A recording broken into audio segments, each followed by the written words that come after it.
Ayan. Natapos ni Eric.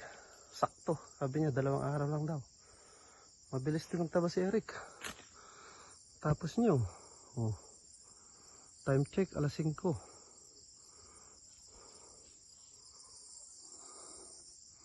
Luwang nitong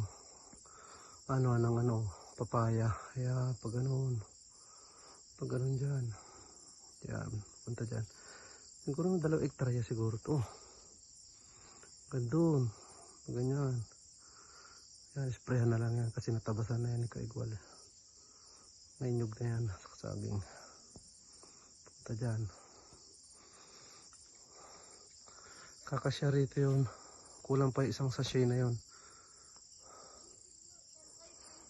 Tapos. Oh, ayun o.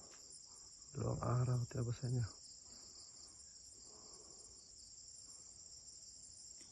Pag ganun doon. Diyan.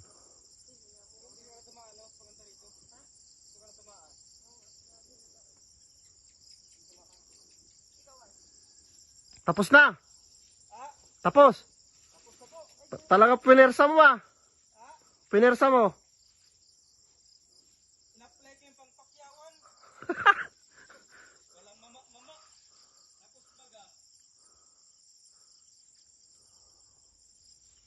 Tapos na. 3 araw bago sunugin. 3 araw tapos sunugin natin. Lumabas yung mga lakatan. Kanda sunugin yan. Oo.